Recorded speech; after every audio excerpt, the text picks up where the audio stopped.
There's a lot of pressure with these two.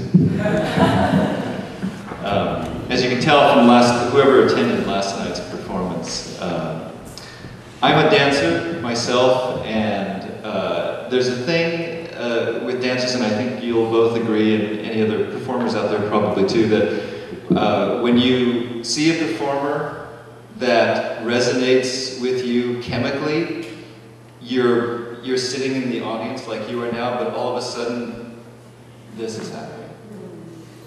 And that's how I feel with both of you. So thank you so much for that. Oh. Okay. So, I have to be embodied, so I have to take this up. Cara Hagen wants to move. Cara wants to feel who she is. Cara wants to feel her passion. Cara wants her unadulterated groove time. Cara wants to see you. Cara wants you to see everything. Cara wants to be left alone so she can focus on how to get you out of your shell. Cara wants to breathe so she can get everyone around her to come up for air. Cara wants you to play hard. Cara wants you to start with your unadulterated groove time and get better from there. Cara wants you to feel who you are. Cara wants you to find your passion. Cara wants you to create your own instrument and become a virtuoso. Cara wants you to move yourself. And more than anything, Cara wants to help you to move someone else. I introduce Cara Hagen as a master of fine arts.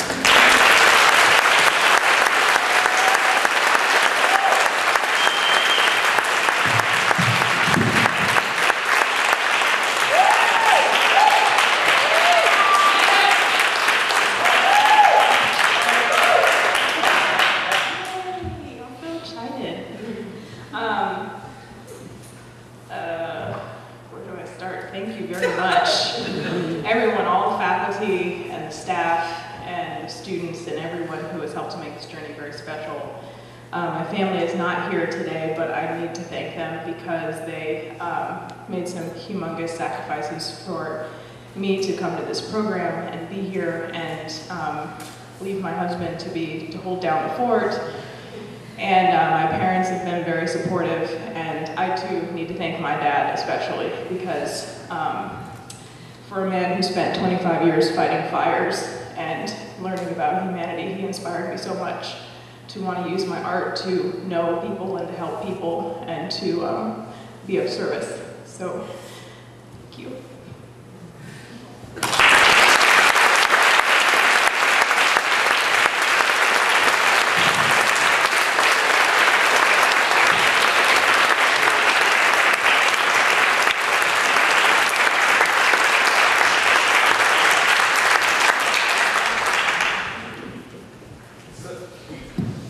So I had this big plan for both of these presentations. I was going to do like a little dance for Cara, and then, but I ran out of time to choreograph, and then I looked for the whimsy boxes. A lot of you know because I was running around like crazy for the past 5 hours trying to find the feather boa and wig in order to be able to introduce Roslyn and use Prince as my backing track. But I forgot my iPod. We have a Prince thing going on.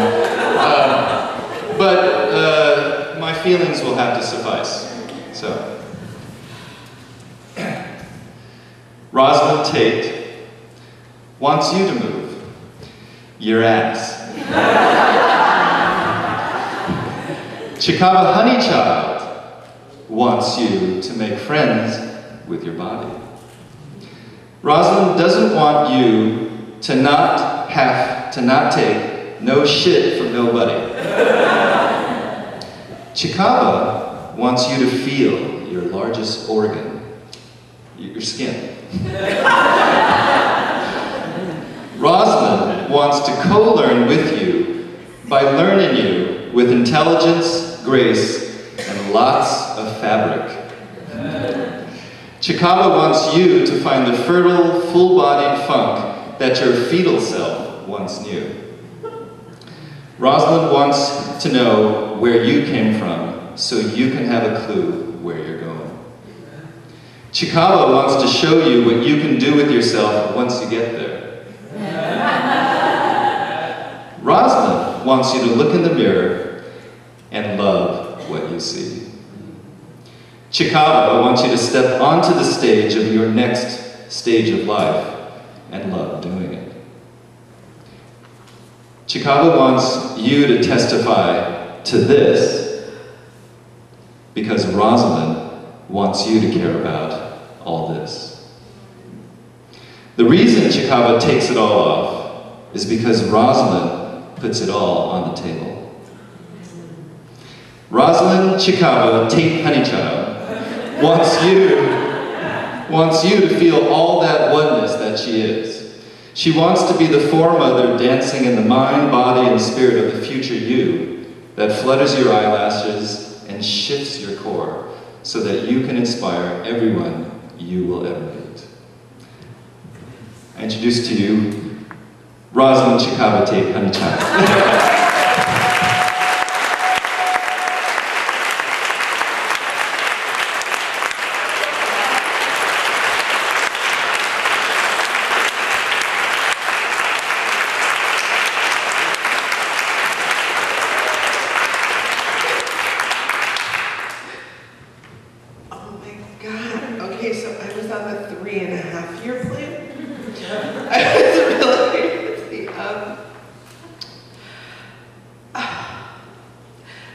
Thank you so much for embracing me in this community. I have never been so inundated with support and appreciation from people you just step here and you don't even know them. I mean, it's just amazing. Thank you. Thank you, Lewan, for getting me started in this process and slowing me down. Thank you, Petra, for helping me dig deeper. Thank you, Alric, for helping me catch a stride. And thank you, Michael, for helping me wrap it up. And thank you, Mom, and Jalen, and Gail for coming out here, and the rest of my family. It really means so much for you to be here. And I especially feel my dad with me today, too.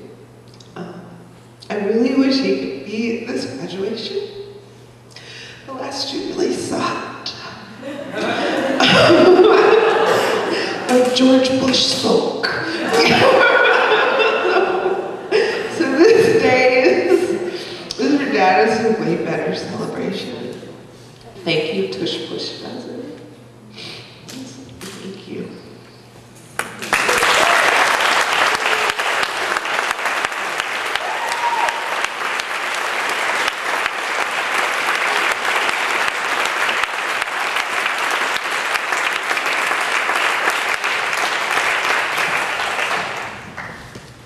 G1s, if anyone ever accuses you of attending a fluffy MFA IA program, I'd like to introduce them to Chikava Honeychild.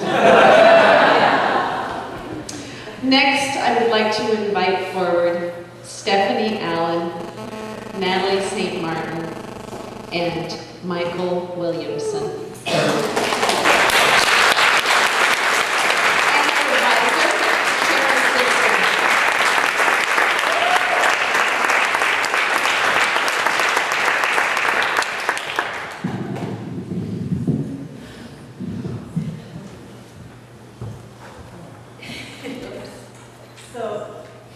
For those of you who are lucky enough to be with us this morning, was it this morning? Yeah, this morning.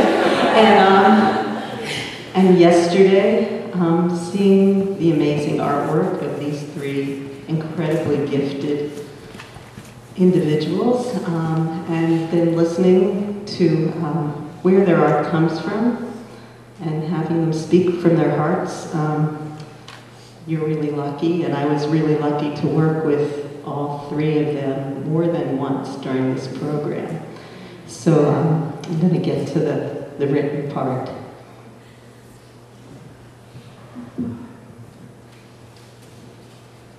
Stephanie Allen asks questions in order to draw on human connections.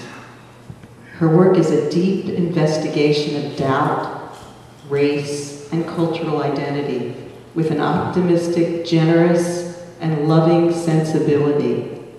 She is a maker who works with her hands in order to create intimate portraits of others and herself. Her artwork is at once about memory and also about letting go. Stephanie begins with her own story as a Jewish woman who grew up in the suburbs of New York City in the 1950s and 60s and draws connections to the life stories of others, many of whom she learns about only after their deaths through the obituary pages of the New York Times. Her artwork frames new stories in which the subject and herself are the characters. Stephanie has written that many of her portrait subjects, in the face of personal risk, have taken a stand for what they believe. As exemplified in the strong and moving body of work that Stephanie has created while in this program, and in her magnificent tome of a portfolio, it is quite clear to me that through her art practice, she has also done the same. It is my pleasure to introduce Stephanie.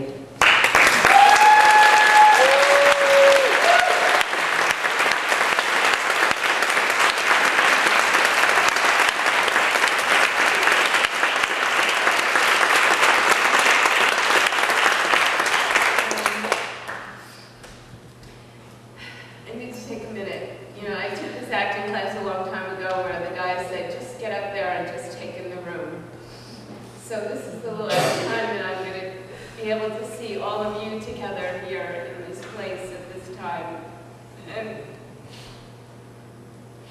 to have my family here, Stacy, my soul sister Lori, and mostly my daughter here in this space is such a gift for me.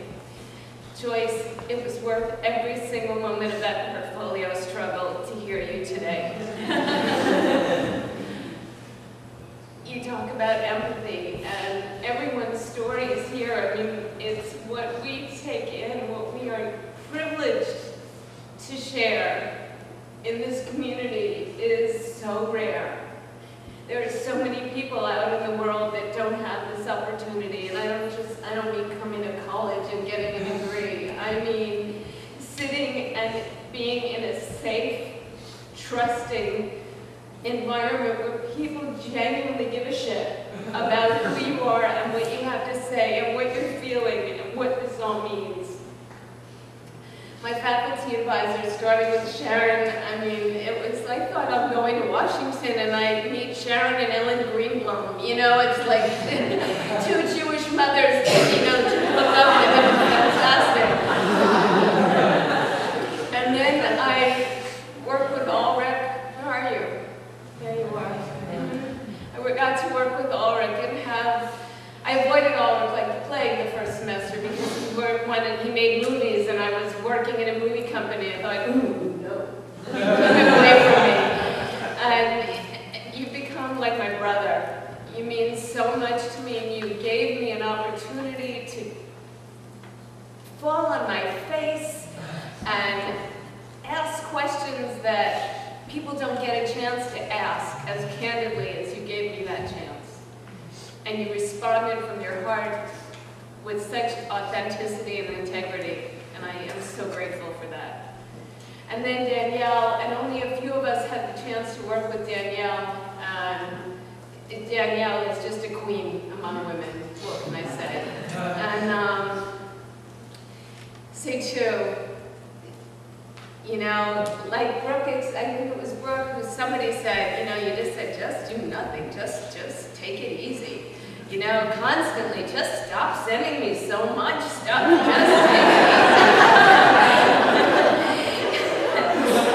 But we shared a connection like this, synergistic connection that come from Maine to the sculpture to the pieces to, so I'm thinking about this, and he goes, oh yeah, I made a piece about that, and he sends it to me, and there it is, like already done. I didn't have to do a thing. And Bonnie, I'm not going to say it here because I think I told you this morning, but I do want to say what you said to me today. When I got up here, and I knew this day was, I figured it was coming, and I wanted to feel like I owned this. And you gave a speech about masters, and a master of this, and a master of that a couple of years ago, and which informed titling my portfolio. And what you gave me this morning, I have to say, was just like that final little cherry on top. They just said, yeah, it's okay, I belong up here today. And I'm really